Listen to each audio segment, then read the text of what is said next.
Hi everybody, I'm Sharon Zeev Poole from Agent99 PR. Thank you so much for joining us today on our first webinar in our series that's called PR and Marketing Masterclasses. Today I'm joined by Catherine Moolenschot, who is an author, a TEDx speaker, a ghostwriter, and just a general thought leader, all before the age of 25, which is pretty amazing.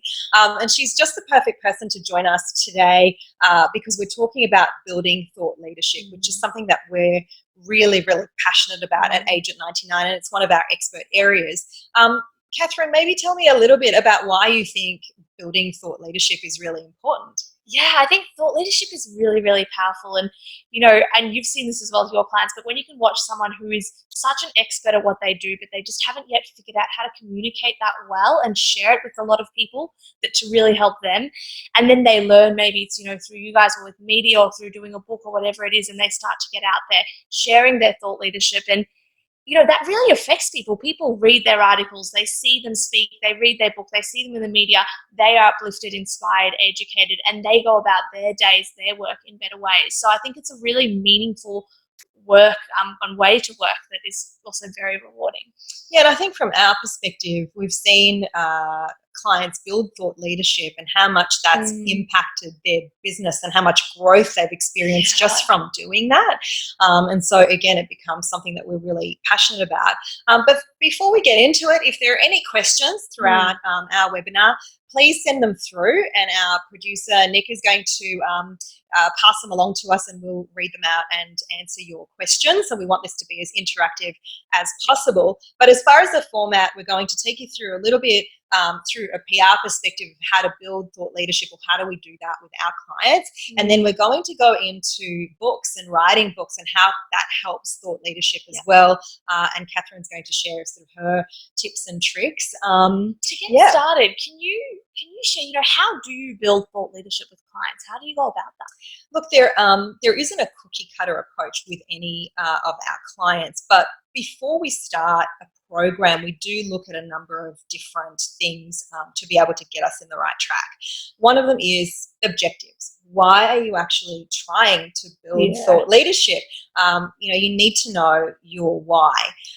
The other thing that we look at is the audience. Who is that perfect target audience that you're trying to speak to? Because that helps to inform what we're going to do and the type of media and the type of channels we're going to use to build that thought leadership. We also look at the environment that you operate in. So if there are a lot of experts in your field, how is your information going to be different and unique to what it is that's already out there? And then we also look at what it is that you own as a thought leader, that we can leverage, that we can use in any which way to attract media attention and to attract audience attention. So we do look at that, and we look at the key messages. What is it that you want to say? And then how do you want to move your audience? What is the call to action? Because all of that is going to feed into the kind of KPIs and how we're going to measure whether it's been successful or not. And once we've analyzed this, we take it and we create a plan of attack for you. And this might include tactics such as profiling your business story and your success story. It might involve leveraging any how-to content of how to do things in a business. And media is really interested in educating their audiences and using you as that expert who has those answers. We might do what's called news hijacking. So we'll look out for really important and interesting breaking news, and then we'll take your content to that media outlet and provide you as that expert. We might announce key business milestones, or we might look at case studies and people that you lead and use their stories as a platform too.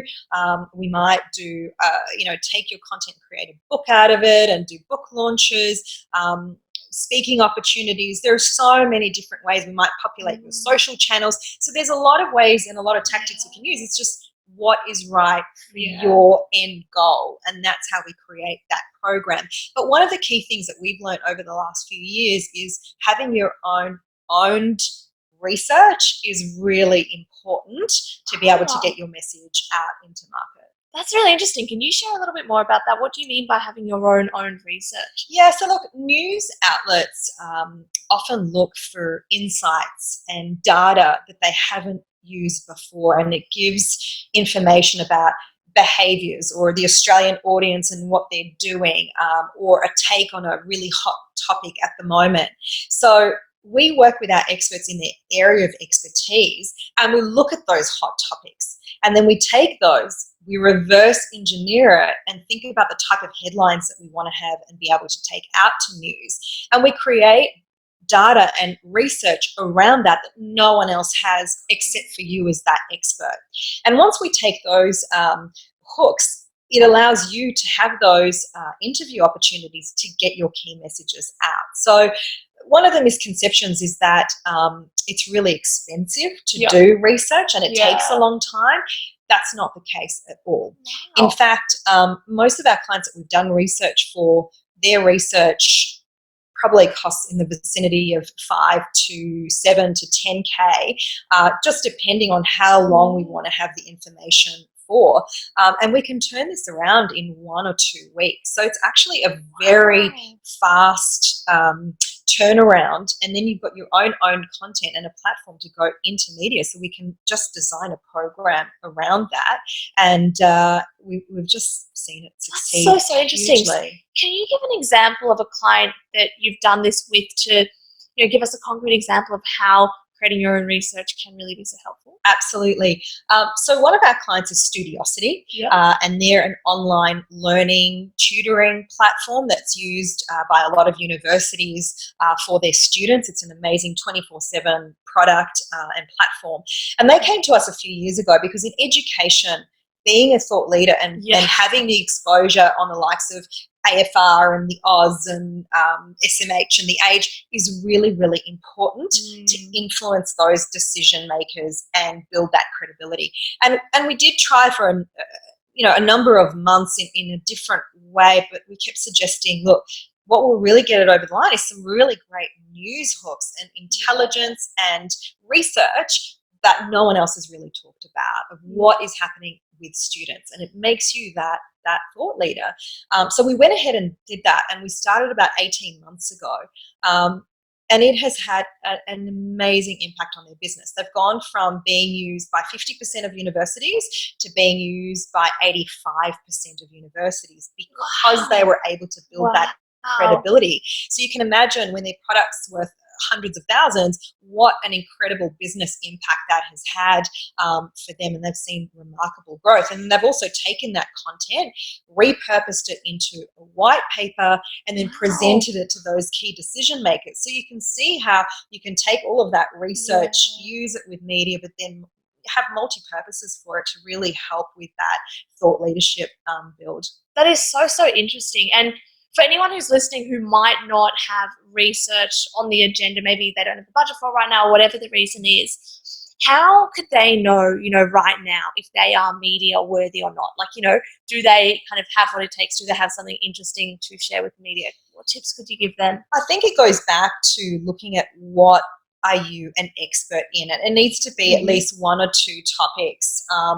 An exercise for all of our listeners out there at the moment is maybe now take the time to even think through what are those 3 pillars that you could really own in the media, and what expert knowledge or what sort of data or processes do you have in place that's little known that you could take out to market and really have something to offer both to media and your audiences. So that's a really good way to know if you're media worthy. The other thing is understanding a calendar of events that are happening or key dates that are out there where your information could be absolutely fantastic. So, for example, you might be an expert in leading in terms of diversity in the workplace. So, International Women's Day might be a great hook and a great time to take your content out there where there's a real heightened interest in that kind of information. So it's sort of using that, and then also going back to hijacking any breaking news where again you've got that expert area it's really interesting to media currently, and you're able to offer a really different or even controversial take on that specific news. And if say people listening are like, okay, cool, actually, there's a few things where I can see a few angles I could take to media. How do they know if they're media ready? Because obviously being interviewed by the media is tricky, who controls the interview. Yeah. How do they know if they're ready for that? Yeah, look, it's incredible how many people think they're media ready, but they're not. Right. And I think by being media ready, it's one thing to be confident and to be able to talk and public speak, etc. But dealing with media and getting a message out there is a real skill. Yeah. And so many times, we have our experts who go out to media and they get so excited by the opportunity, which I don't blame them, but they just want to please the journalist. And so they'll answer all the questions, but then forget what their objective or goal is, and they don't control the interview and don't get their key messages out. And that's what the trick is, to be able to provide content in a way that's organic, but also messages in the kind of pillars, for example, that you're a real expert, and what's that call to action? How do you want people to move? Whether it's organically saying that you want them to visit your website for more information or to download a white paper or whatever it might be. So it's just knowing how to work with media to get the best out of every opportunity. And if you don't feel that you've got those skills, there's always media training courses, and we run one of them actually, but there's a media training course that you can do that really helps you own every single opportunity, basically. That's so important. Do you also have any trade secrets or anything you can share with us around PR and media? Yeah, absolutely. Look, one of the things that is really important to know in building thought leadership is that it doesn't stop with the coverage and the media relations at all anymore. Right. It's knowing how to take that really interesting content and to turn that and repurpose it for a multitude of channels. Right. So, for example, we work with some of our clients, and we might create that media release that goes out to media. They get covered in AFR, whatever channels, and we use that for a couple of weeks until that subsides. Then we'll take that content and turn it into a really interesting blog post, because we know if media has been interested in it, no doubt audiences that are coming to your website, they'll want to know about it too. So we'll repurpose it as a blog. We might then turn that into an EDM that will go out to your database through your CRM. So it has that, it lives on, and that content gets amplified even further.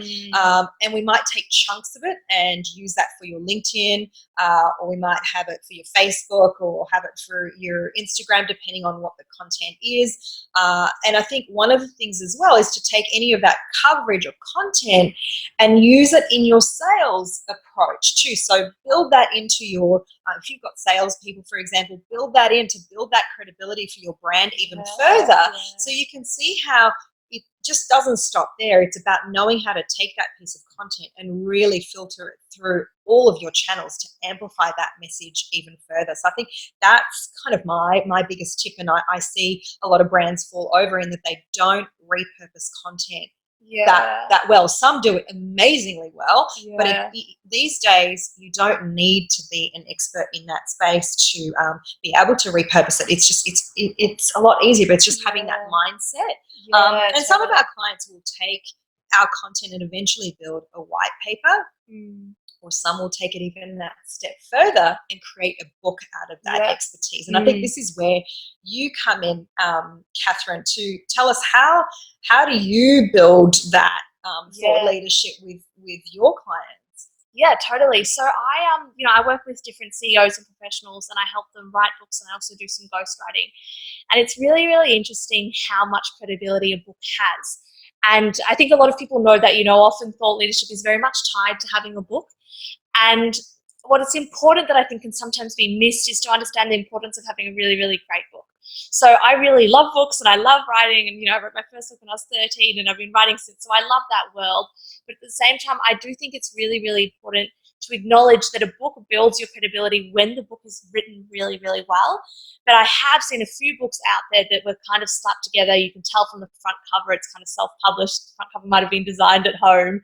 And it actually, I think, can ruin credibility. Absolutely. So I think it's really important that, if you're wanting to build your thought leadership and you know that a book's really going to help you do that, and if you choose to take that step, and it is hard, it does take a lot of work, and that's why it's got a lot of credibility, because it is hard and it does take a lot of work. Absolutely. But if you choose to do that, really commit to doing a really, really good job, because that's where you're going to get the most benefit by far. Absolutely. And I think for some of our listeners, how do they know that they're ready to write a book, or that it's right for them? Yeah, that's a really good point. And, writing a book isn't right for everyone. And I think that that's really, really important to acknowledge. A lot of people say everyone has a book in them, and maybe everyone does, but that doesn't mean everyone wants to write it. Some people don't love writing. So I really think it does start with whether you have an interest in writing. And if writing a book for you would just be such a painful chore that you can't think of doing anything worse, well, I don't think writing a book is right for you. You could potentially get a ghostwriter if you wanted. So I think having some kind of interest or passion in that journey of writing a book is totally necessary. But of course, after that, you then really need to look at the whole, I guess what you would call the business case and the idea behind the book. So you really need to assess, where are you at currently? Is a book, is now the right time to write a book, or next year be better? Really look at all the other moving parts you have. So, there's a lot of things that can build thought leadership. Obviously, being in the media is one of them, social channels, there's so many different ways that people go, oh, well, that person's a thought leader. I saw them speak there. That's a really impressive place. And then having a book is a key part of that. But I think you need to really assess your holistic plan in building your thought leadership to know if a book is going to be right for you to take on. Absolutely. And maybe, Catherine, you've made that decision to write that book. You're pretty confident about your expert area, or what it is, the processes, or anything that you want to get out to market. Maybe take us through your tips and tricks of how do you even start? Where do you go from here? Totally. So that's such a good question. So it's really, really important to unpack a book before you start writing it. So a lot of people think, I need to write a book, and they just want to dive into the writing of it. But it's really important to first get a lot of clarity on so why are you writing this? What are your personal reasons for writing this book, and what are your professional reasons for writing this book? The next thing to look at is, who is your ideal reader? So a lot of people jump straight to, well, what am I going to write about? What do I want to say? What do I have to share? And that's obviously fantastic and perfect, but I really think it's better to first think about who that ideal reader is. And you really want to think about, what kind of tribe do you want to build around you? What kind of audience do you want to attract? And most importantly, what kind of questions does that ideal reader have that your book can be the answer to? So you not only want to write the message that you have that you want to share, you also want to think about who that audience is and what questions do they have, and you want your book to be something that's meeting in the middle there. So when I start with all of my clients, whether I'm ghostwriting or mentoring them, we always unpack their book first, and that's where we decide on those whys, decide on the ideal reader, and then once you've done that, we look at the main message, what I call the killer message of the book. So what is that? So I really recommend doing that process first before you get started. And there's some resources on my website. I've got a video and some stuff about that if you want more details. Next, just a few tips and tricks. Obviously, there's so many to help people, but I think one of the trickiest things that people face is writer's block. And they don't actually know what writer's block is. Sometimes they just think it's procrastination. Sometimes they realize, hang on, I'm really struggling to just get the words out. What is going on? And it's a very, very simple trick, but it helps a lot. And that is to get a piece of paper and to literally put it onto your laptop screen so that you cannot see what you're writing as you write. And the reason why this is so powerful is that writer's block is when someone is in an editing mindset when they should be in a writing mindset. So an editing mindset is incredibly judgmental mindset. It's thinking, oh, that sentence bad, I should rewrite that. And that's exactly what an editing mindset needs. Right. So it's not that judgment is bad. Judgment's great, but you just need that in the editing stage. But what a lot of people do is when they're trying to write that first draft, That's when they're judging. they have that judgmental voice and they just keep getting stuck and it doesn't work. So putting that piece of paper on the screen, it's just, all it does is it means that your eyes can't see what you've just written, so they can't judge it. Instead, you're looking at your keyboard and you're thinking about what is the next sentence that I'm going to write. And it can build the momentum and the flow of you writing so much. So that's a trick that I've given my clients that has really, really helped them a lot. Another good thing I think to think about is, there's not like this one way that you have to write a book. A lot of people think, oh, I have to wake up at 5 a.m. and write 500 words or 1,000 words every morning, and that's how you write a book. And that's not true at all. Some people have a personality that is what I call, more of that consistent personality. They like doing a little bit every day. Maybe it is 500 words every day that they write. Other people go, you know what, I just have my manic week. I'm running around like crazy, and then Sunday afternoons, that's my writing time. Just in one block every Sunday, I'll do that. So it's really important to think, what is your style? What works best for you? How can you fit the writing into your life? And do you write better in the mornings or better in the evenings or better on your lunch break? I have some clients who, utilize time on the train on the way in. They go, oh, I'll write then. Or others go, every evening I'm going to write 300 words or whatever it is. So find your own writing flow that's going to work best for you, I think is really helpful. And I mean, okay, so you've written that book. Yeah. What happens next? I think there's the kind of publishing and the marketing side of things. What happens next? Totally. So publishing, a lot of people really want to get, the dream is always to have a traditional publisher. And I think that's a fantastic thing to do. What traditional publishers do and how they help you is they have the distribution. They do the whole production of the book first. So that's the editing, that's the typesetting, it's the design. It might be indexing, it might be some legal checks. Like there's a whole lot of things that the publisher will do. They design the front cover, all of that, which is fantastic. They handle that. But then the key benefit of a traditional publisher is the distribution and the credibility. It just has so much more credibility than a self-published book, and the media I really see that as well. However, the downsides are that you have to get a traditional publisher, and then as well, the timing can take a little longer. So when you self-publish, you can choose to self-publish yourself, and then you can get things done in a much quicker turnaround. You're in control of everything. But marketing is really hard. So if you don't have that distribution of a traditional publisher, or even if you do, marketing a book can be tricky. And one of the things that I always remind my clients is you need to have an initial really great marketing push. And then also, because your book is such a good quality, it will spread with word of mouth. But I'd like to throw it back to you. When people need to do that initial marketing push to really just get their book out there, and you did this with Jim's book. So I've written, it just came out this year, the biography of Jim Penman. And you guys did the media for that, and it was a phenomenal job. I kept getting texts from my friends being like, oh my gosh, I saw your book featured in the Australian, in the Age. It was in Sydney Morning Herald on the front page. Oh my goodness, So you guys got incredible coverage for that book. And I know that Jim's book just launched in such an incredible way thanks to the work that you guys did, getting it in the media everywhere. So can you share with people how you do that and how that can help to launch a book? Well, thanks so much for saying that. That's lovely. But look, I think, the way to market your book doesn't change that much from any marketing campaign, really. But I think it's slightly different in that you've got to look at your content. How is it going to be either entertaining, or is it going to be helpful to that target audience? So again, it's about knowing your audience. Yeah, totally. And who do you need to speak to that's really going to, love this book and love the content and find it most entertaining or useful. So you kind of need to understand that, and that will also help us devise that plan that we were talking about before. And then looking at the storytelling aspect of it, how can you best bring this book, because a book is just that, a book, but how do you bring that to life through storytelling?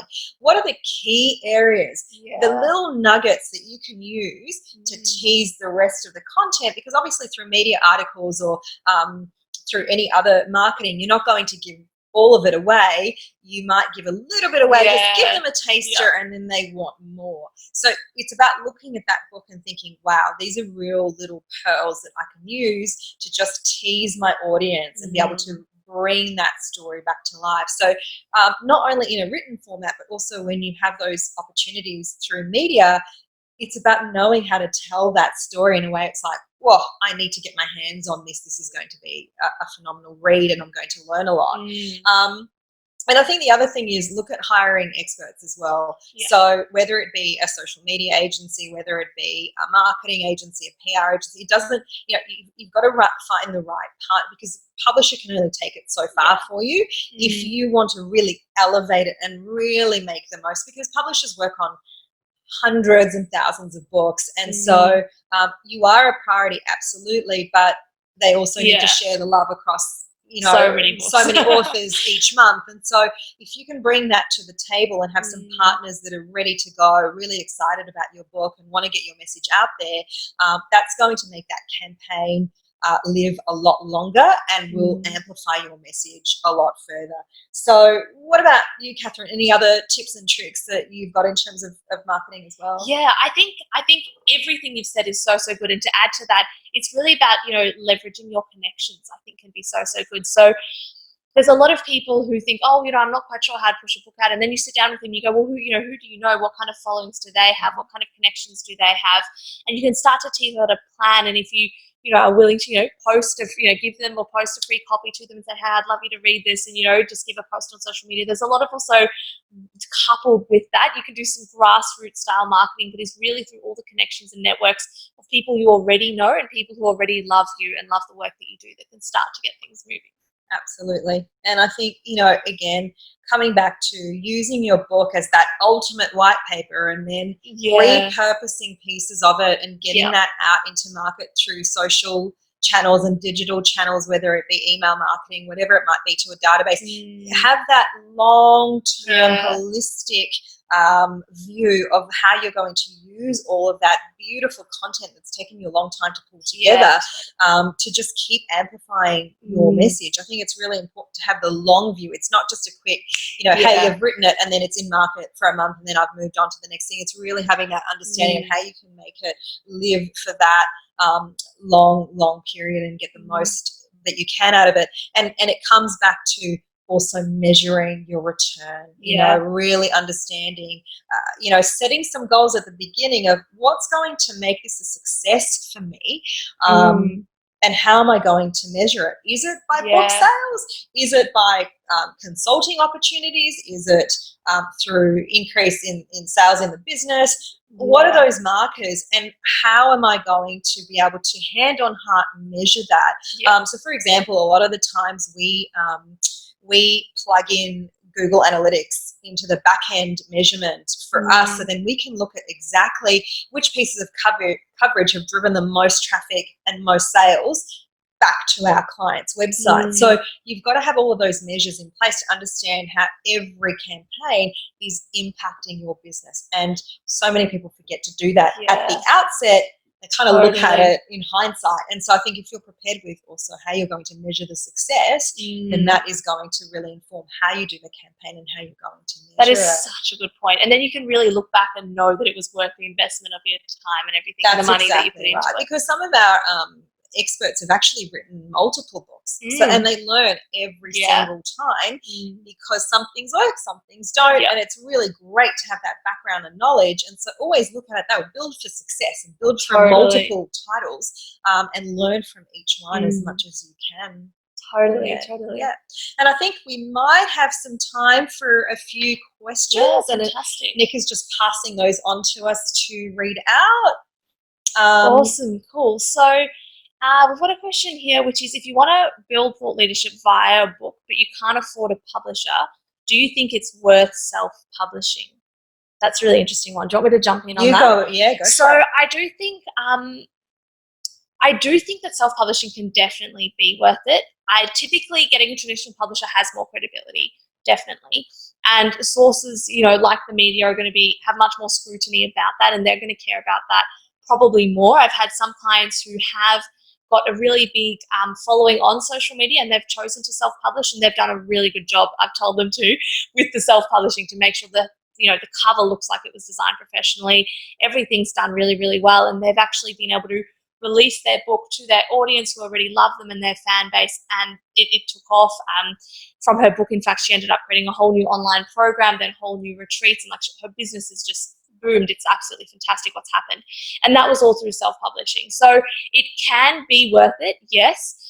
If you're wanting to, I guess, really launch on that bigger media stage, which is the next level, having a traditional publisher, and you'll be able to attest to that, it just does make the media take you more seriously. Yeah, I mean, to that point, we often get approached by authors who have written a book and they want to self-publish.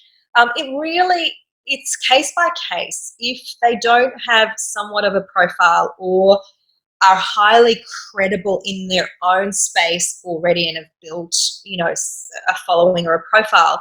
If it is their first book, I generally tend to recommend getting a publisher. And once you've had that publisher for the first book, you don't have to necessarily go out and publish all the others with that publisher. You can self-publish because you can lean because you've got on that credibility. You've got that credibility of that first book being published. So all that does is it says to media, you've been vetted.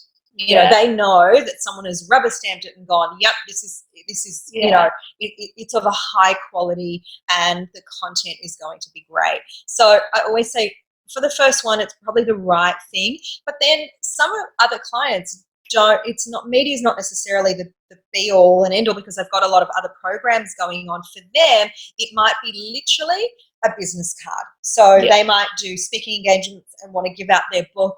Again, it elevates because no one is going to sit there and look for that publisher necessarily, but instantly it elevates them in that person's mind. So they use it as a, you know, a business card basically. So it goes back to those goals. I think that that's a really important thing to look at. Yep. Beautiful. And I think that's the difference is that generally someone just buying a book doesn't check who published it, but the media certainly does. Yeah. Now, what return can I expect from thought leadership or a book? It's very interesting. Do you want to talk about? Yeah, I think that it goes again back to that measurement. And I think you've got to look at the investment in terms of not only dollar for dollar how you're going to get that back in terms of sales, but what does that do to open doors for you into you know, landing that massive client that you've been wanting, which, you know, that is so valuable. Just having that door open is absolutely priceless. You know, maybe it's driving traffic. So how is that driven? How is that book launch driven traffic to your site? How has it raised the awareness of your expertise? So again, it comes back to... And also speaking engagements. A lot of people off the back of the thought leadership, whether it's a book or the media or both combined, you know, will be asked to speak and they can start commanding prices that, you know, might be $3,000, $5,000, $10,000 for a speaking gig. And I know that, you know, we've watched that happen, and I think that that's, you know, that's a really cool new almost income stream and opportunity for people for their work as well. And it just spirals the thought leadership as well, because then when they're at those talks, they can sell the books. Maybe they'll get some media about doing the talk. You know what I mean? It all does spiral. It all does spiral. But I think it just really comes back to the point that we've been driving home this whole time is know what your goals are and how you're going to measure them before you start, because then you really can look at the ROI and see what kind of return you did get out of the thought leadership or writing a book. So and you know, it's like everything else in life, you've got to test things out and see how they work for you. And it might be that this is the most brilliant strategy for you, like Studiosity, for example, that saw a business growth of, I don't know, 35% over 18 months. That's massive. Those are massive numbers. So, you know, I think it's just testing things out and seeing how thought leadership impacts your business. Beautiful. Awesome. I think that's all the time we have for questions.